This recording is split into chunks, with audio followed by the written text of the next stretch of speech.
Students, आज पढ़ेंगे हम आपका एनसीईआरटी इंग्लिश हंसकल book chapter number 7 fair play. So before you read, पढ़ने से पहले, तो क्या आपके साथ कभी ऐसा हुआ है कि जो आपको लगता है कि आपके फ्रेंड ने गलत किया हो, तो तब आप क्या करोगे? तो जब आप शांत रहोगे या फिर अपने दोस्त को बताओगे कि क्या आप क्या सोच रहे हो। तो ये स्टोरी आपकी टू फ्रेंड्स के बारे में है, जिन्हें डिसाइड करना था कि क्या ज़्यादा इम्पोर्टेंट है, फ्रेंडशिप, एनमिटी मीन्स दुश्मनी, या फिर इस चीज़ की समझ होना कि क्या सही है और क्या गलत है। तो पार्ट 1 है यहाँ पर। Jumman Sheikh and Algu Chaudhary were good friends. ठीक है, जो जुम्मन शेख था और अलगू चौधरी बहुत अच्छे दोस्त थे। ठीक है, उनकी फ्रेंडशिप का बॉन्ड क्या था, बहुत ज़्यादा मजबूत था, मतलब बहुत अच्छे फ्रेंड थे। क्या होता था, अगर उन दोनों में से कोई भी एक विलेज से बाहर चल जाता था, तो दूसरा जो था उसकी फैमिली पे अलग रखता था अपने दूसरे दोस्त की। ठीक है, तो दोनों को गांव में बहुत इज्जत की जाती थी।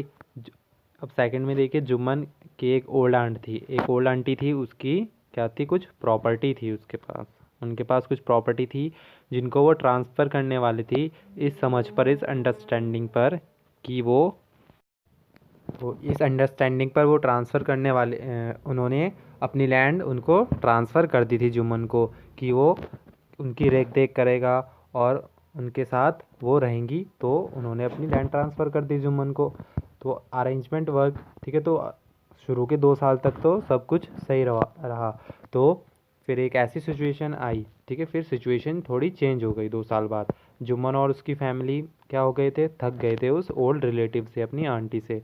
तो जुम्मन क्या हो गया था, थोड़ा बदल सा गया था। इनडिफरेंट मीन्स थोड़ा क्या कर दिया था उसने, अब केयरिंग करनी थोड़ा कम कर दी थी, जैसे कि उसकी वाइफ किया करती थी, जो कि उन्हें बहुत लड़ झगड़ कर गुस्से में नाखुश होकर खाना देती थी रोज़। She swallowed these insults. ठीक है, तो उन्होंने ये सब जो इंसल्ट करती थी, उन्होंने खाने के साथ कुछ मंथ्स तक निगल ली। पर पेशेंस की भी क्या होती है, लिमिट होती है, धैर्य का भी एक सीमा होती है, एक लिमिट होती है। फिर क्या हुआ, third, one day she spoke to Jumman. तो एक दिन उन्होंने जुम्मन से बोला, my son, it is now obvious that I am not wanted in your house. कि मुझे ऑब्वियस मुझे समझ में आ गया है कि अब मेरी इस घर में कोई ज़रूरत नहीं है। ठीक है, अब तुम क्या करो, मुझे हर महीने अलाउंस दो। अलाउंस मीन्स भत्ता या फिर पैसे दे दो कुछ, है ना। तो तुम अब मुझे हर महीने पैसे दे दो, जिससे कि मैं अपना एक सेपरेट किचन बना सकूँ, एक रसोई बना सकूँ। My wife know best how to run the house. कि मेरी वाइफ को अच्छी तरह से पता है कि कैसे घर चलाते हैं, कि तुम शांत रहो। Sad Jumman shamelessly. तो जुम्मन बेशर्मी से ये कहता है। ठीक है, शेमलेसली मतलब बेशर्मी से कहता है। This made his aunt. तो अब उसकी आंट, जो आंट थी, उनको बहुत गुस्सा आ गया। तो उन्होंने ये डिसाइड किया कि वो अपना ये केस विलेज की पंचायत तक लेकर जाएंगी। तो फोर्थ में देखिए, for many days the old lady was seen talking to the villagers. ठीक है, तो बहुत दिन तक जो ओल्ड लेडी थी, वो कहाँ पर देखी गई, जो विलेजर्स थे उनसे बात करते हुए, अपना केस समझाते हुए, और ताकि उनको सपोर्ट मिल सके। ठीक है, तो कुछ ने क्या कहा करा, उन्हें सिंपथाइज्ड विद हर, मीन्स उन्हें सहानुभूति दी। Other laughed at her. ठीक है, कुछ उन पे हंसने लगे, और कुछ ने उनको एडवाइस दी कि make it up with her Neiphiu and his wife. कि आप अपने भतीजे के साथ, मतलब आपस में सुलझा लो और आराम से रहो दोबारा से। At last she came to Algu Chaudhary. तो उसके बाद लास्ट में वो कहाँ पर गई, अलगू चौधरी के पास गई, और उनसे उनको ये बात बताई। ठीक है, तो अलगू चौधरी बोलता है, यू नो चाची, Jumman is my best friend. कि वो बोलता है अलगू चौधरी की, चाची तुम्हें तो पता है जुम्मन मेरा बेस्ट फ्रेंड है, और मैं उसके अगेंस्ट नहीं जा सकता हूँ। तो फिर जो है आंट बोलती है, but is it right my son to keep mum and not say what you consider just and fair. तो उन्हें बोलती है, पर मेरे बेटे, क्या चुप रहना सही है, बजाय उसके जो तुम्हें सही और सच लग रहा है। ठीक है, मतलब क्या चुप रहना सही है और गलत का साथ देना सही है। तो ओल्ड लेडी उसको रिक्वेस्ट, मतलब प्लीड करती है, मतलब उससे रिक्वेस्ट करती है, come to the panchayat and speak the truth. ठीक है, ओल्ड लेडी बोलती है कि तुम्हें पंचायत में आना है और तुम्हें ट्रूथ बोलनी है। ठीक है, सच्चाई बोलनी है। अलगू डिडेंट रिप्लाई, तो अलगू ने रिप्लाई नहीं किया, पर जो उन्होंने वर्ड्स कहे थे आंट ने, जो अलगू चौधरी के कान में बज रहे थे। पार्ट सेकंड देखिए, the panchayat was held the same evening under an old banyan tree, तो उसी शाम, ठीक है, एक बरगद के पेड़ के नीचे मीटिंग हुई। तो जुम्मन खड़ा हुआ और उसने कहा, ठीक है, तो जुम्मन वहाँ पर स्टैंड अप हो गया और उसने कहा, the voice of the panch is the voice of the God, कि जो भी पंच की आवाज़ होगी वो भगवान की आवाज़ होगी। Let my aunt nominate the head panch, I will abide by her decision, कि जो मेरी आंट है उन्हें जो हेड हेड बनेगा वहाँ पे पंच, जो फैसला लेगा उनका नाम बोलने दीजिए। आई will abide by her decision, और जिसको भी वो पंच बनाएंगी मैं उसका डिसीजन मान लूँगा। The panch knows neither no friend nor enemy, जो पंच होता है ना ही वो किसी का फ्रेंड होता है और ना ही किसी का दुश्मन होता है।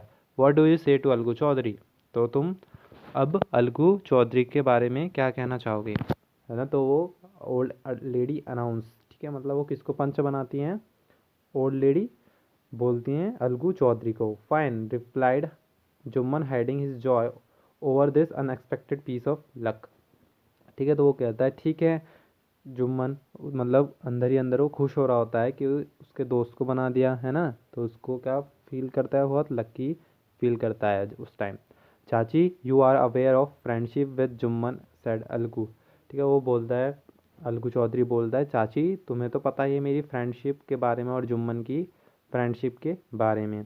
आई नो दैट, तो आंट बोलते हैं मुझे पता है, but I also know that you will not kill the conscience for the sake of friendship, God lives in the heart of panch, कि मुझे पता है और मुझे ये भी पता है कि तुम अपने अंतर आत्मा की आवाज़ को नहीं मारोगे अपनी फ्रेंडशिप के लिए, जो तुम्हें पता है, जो तुम्हारी अंतरात्मा बोल रही है तुम वही बोलोगे, वही बोलना।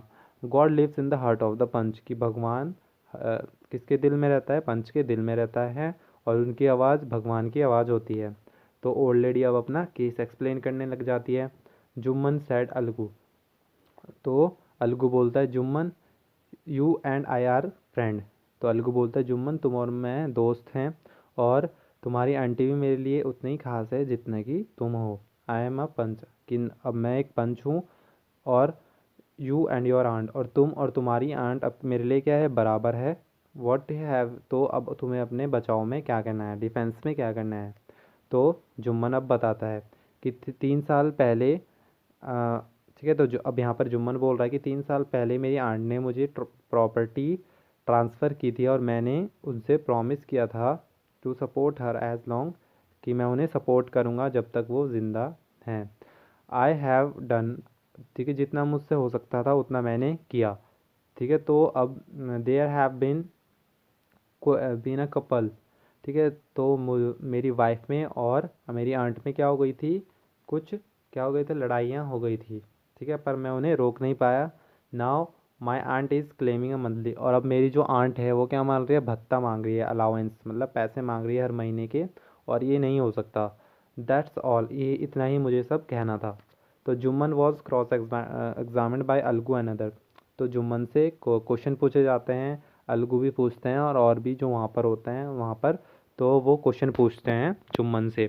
तो जो अलगू अलाउंस करता है फिर, we have gone into the matter carefully, कि हमने ये मैटर अच्छे से देख लिया है, और मेरी ओपिनियन से, और मेरी ये ओपिनियन है, मेरी ये राय है कि जुम्मन को क्या करना पड़ेगा अब, मंथली मतलब मंथली भत्ता देना, मतलब पैसे देने पड़ेंगे, और ये वरना उनकी प्रॉपर्टी जुम्मन से ले ली जाएगी।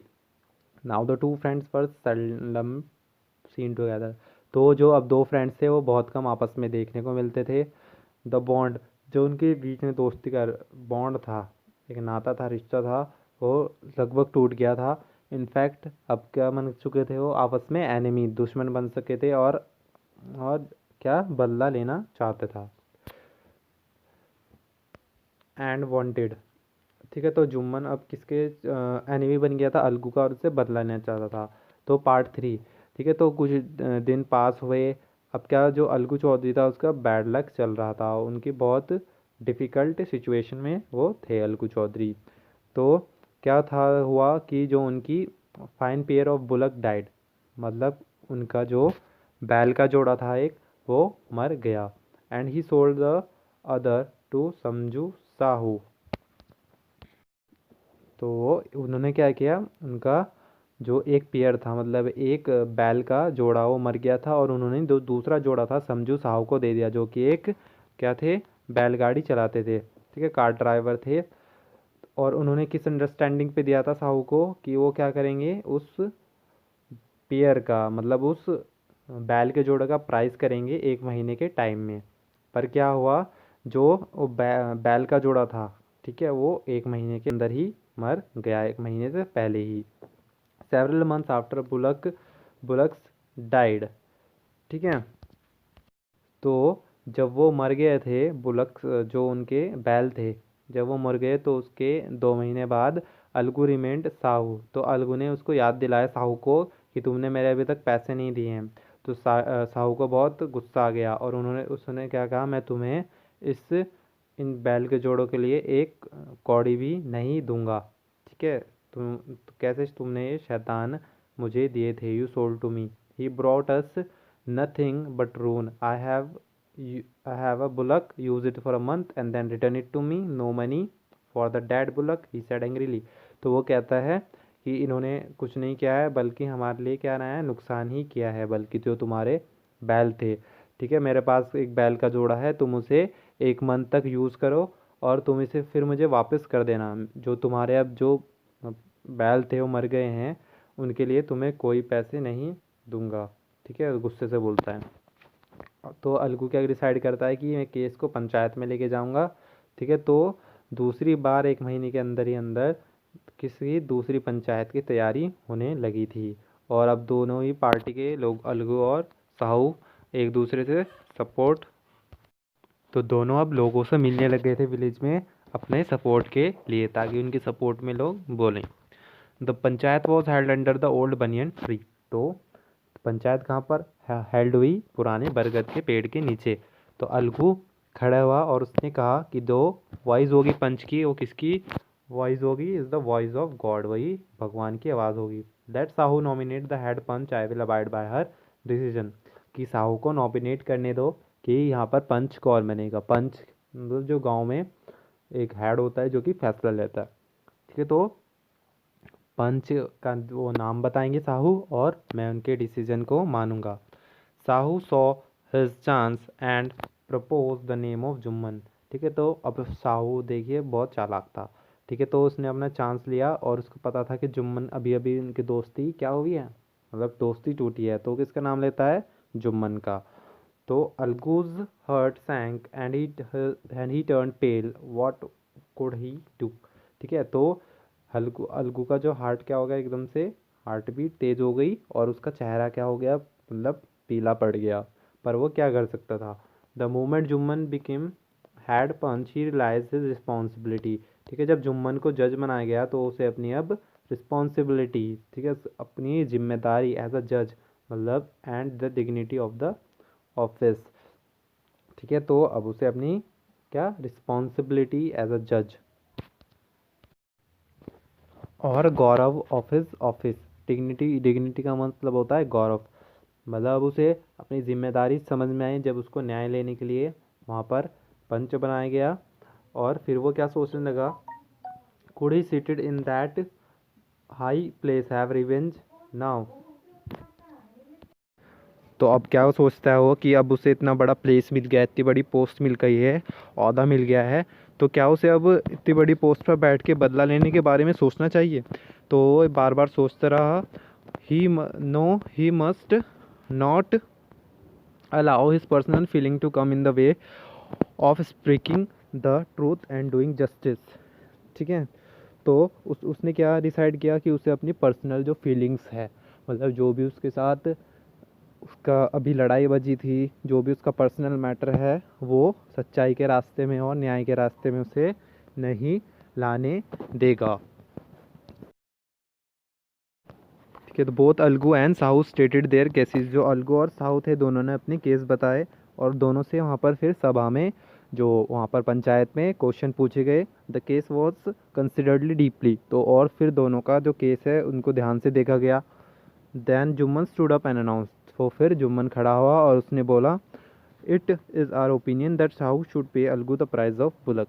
तो जुम्मन ने बोला कि हमारा ये मानना है कि जो साहू है वो अलगू को पैसे देगा बैलों के जितना उनका प्राइस है।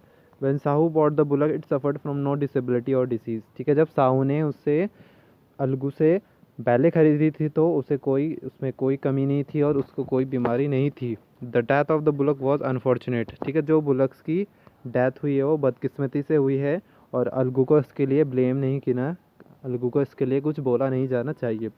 Algu could not contain his feelings. ठीक है, तो अलगू अब अपनी फीलिंग्स पे कंट्रोल नहीं कर पाया और वो वहाँ पर खड़ा हुआ और ज़ोर ज़ोर से चिल्लाने लगा बार बार कि विक्ट्री ऑफ द पंचायत, कि पंचायत की जय हो, पंचायत मतलब पंचायत की जीत हुई। दिस इज़ जस्टिस, ये क्या है, न्याय है और जो भगवान रहता है पंच के दिल में और उसकी आवाज़ में। Soon after. ठीक है, तो उसके बाद क्या हुआ, जुम्मन अलगू के पास आया, इम्प्रेस्ड हिम एंड सेड। ठीक है, और गले मिला और उससे कहा since the last panchayat I had become your, कि जब लास्ट पंचायत हुई थी मैं तुम्हारा एनिमी हो गया था, मतलब दुश्मन बन चुका था। और आज मुझे ये रियलाइज़ हुआ, आज मुझे फील हुआ कि कैसा लगता है जब एक पंच बनते हैं। मतलब पंच का मतलब क्या होता है, I a panch has no friends nor enemy. जो एक पंच होता है ना ही तो उसका दुश्मन होता है और ना ही कोई दोस्त होता है। ही नोज, उसको क्या पता है, सिर्फ उसको न्याय करना पता होता है। Let no one deviate the path of justice and truth for friendship or enmity. ठीक है, तो किसी को भी सच्चाई के रास्ते से नहीं भटकना चाहिए, चाहे वो फिर दोस्ती हो या फिर दुश्मनी के लिए। सिर्फ हमें सच्चाई का साथ देना चाहिए और सच्चाई के राह पर चलना चाहिए। Algu embrace his friend and wept. ठीक है, तो दोनों गले लगे और उसके आंसू पूछे। ठीक है, और उसके आंसू के साथ साथ जब उसने आंसू पूछे तो उसके आंसू ने, अलगू के आंसू ने जितनी भी उनके बीच में मिसअंडरस्टैंडिंग थी उनको, और जो बुरा सोच रहे थे एक दूसरे के बारे में, वो सब अलग हो गई। मतलब वो सब क्लियर हो गया अब दोनों के बीच, दोनों आपस में अच्छे से रहने लग गए। ओके स्टूडेंट्स, आपका चैप्टर नंबर 7 कंप्लीट हो चुका है। Thank you.